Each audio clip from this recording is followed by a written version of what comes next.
Di ba kita lang yung buhay? Ano ba yun? Hoy! Alam mo ako kung ano ko ang aralin yung kids namin to. Kids namin ito. Ito na sa inyo. Uy! Sige.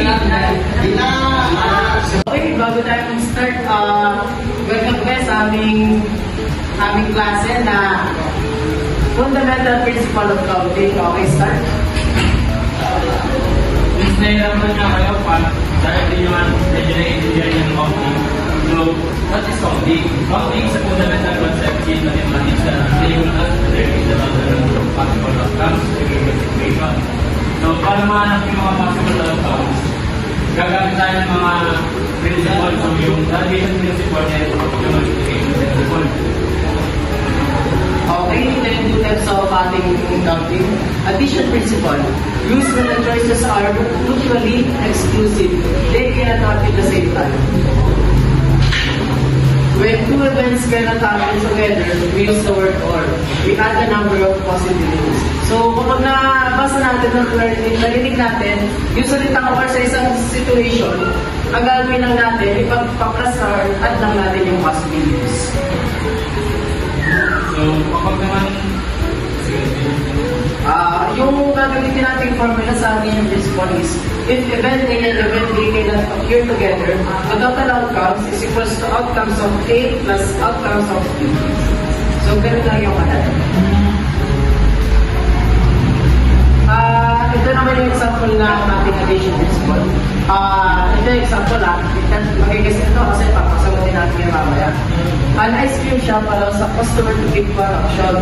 So, ang ating magiging option is 4. Yung 4 kinds of ice cream. Tapos 3 kinds of fruit cups. So, kasi, ano yan, ice cream shop siya. So, ito yung mga tinda. So, kapag-plus na natin, yung 4, ito yung 4 kinds of ice cream, which this is 1, this 1. Tapos, yung 3 kinds of fruit cups, 3. So, pag-add natin, 4 plus 3 is equals to 7. para naman sa multiplication principle, so use when the choices are independent, they can happen at the same time. So, pag nakakita naman kayo din ang word na n, pag multiply nyo lang siya.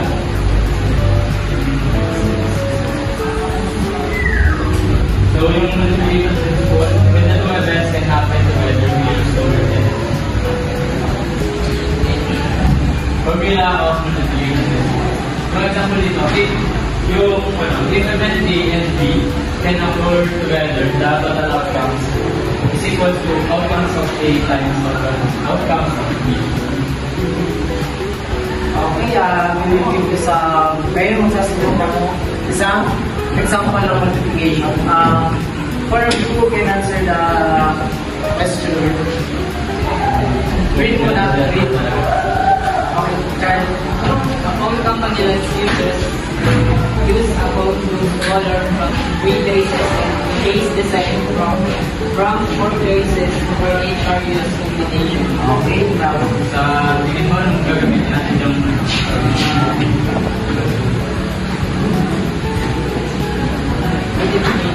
okay, tama. Okay, tama yung sagot ni Char.